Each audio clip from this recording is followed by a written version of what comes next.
एक कवि जिसके बारे में संस्कृत के आचार्यों ने कहा है, अपारे काव्य संसारे कविरेव प्रजापति यथस्मै रोचते विश्वम तथेदम परिवर्तते। कवि अपने मन का मालिक होता है। जैसे राजनीति में, परिवार में, यहाँ तक कि पति पत्नी में भी विपक्ष होता है, लेकिन कवि का विपक्ष उसके अंतर्मन में ही होता है। कवि स्वयं अपनी रचनाओं का प्रथम पाठक होता है, श्रोता होता है। कवि लाल बहादुर चौरसिया की लगभग सारी रचनाएं मेरी नजरों से गुजरी। इनका शब्द चयन, जिसे शैली विज्ञान प्रमुख रूप से कि शब्द जब चयनित होता है तो किस पीड़ा से रचनाकार गुजरता है। मैं अपनी बात मैं मधुमास ढूंढने आया और आपकी मनोस्थिति को भी ध्यान में रखते हुए एक छोटी सी बात करूंगा। मुंबई के एक महाविद्यालय में वक्तृत्व स्पर्धा थी। मुझे निर्णायक के रूप में बुलाया गया था। प्रतियोगी छात्र अपनी अपनी रचनाएं सुना रहे थे। उसमें से एक बच्चा अचानक रचना सुनाने लगा, सब्जी सम्मेलन कवि लाल बहादुर चौरसिया लाल।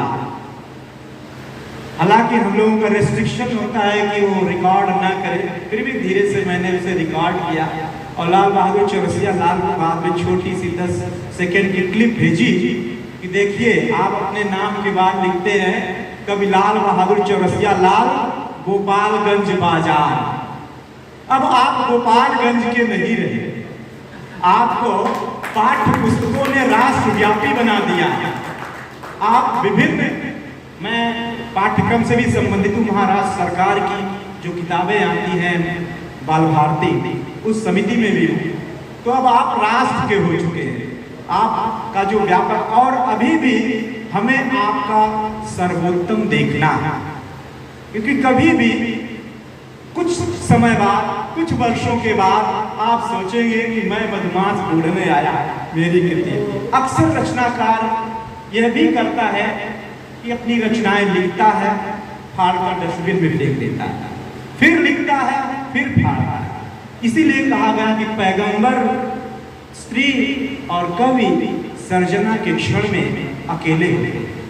उनकी पीड़ा, मैं एक चर्चा छोटी सी करूंगा। भाषा की 3rd डिग्री एक साक्षात्कार मैं ले रहा था साहित्य अकादमी के अध्यक्ष डॉक्टर विश्वनाथ साहब तिवारी से। उन्होंने कहा कि मैं कालिदास से प्रभावित था और जब मैं कविता लिख रहा था उनकी माँ की मृत्यु पर, कि पहले माँ के पैर जले, फिर माँ के सिर जले, उनके हाथ जले, जो जल नहीं रहा था वो था अमृत पयोधर।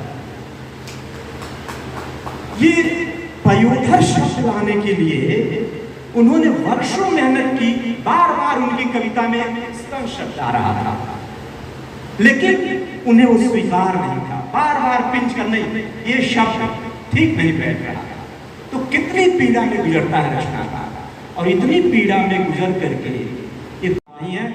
लाल बहादुर चौरसिया जी बधाई के पात्र हैं। एक बार जोरदार तालियों से इनका स्वागत किया जाए। हम चंद शब्दों में इनकी प्रशंसा नहीं कर पाएंगे।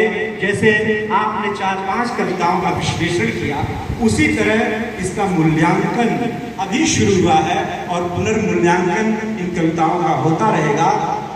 कवि को फिर से बहुत बहुत बधाई देते हुए आपसे क्षमा।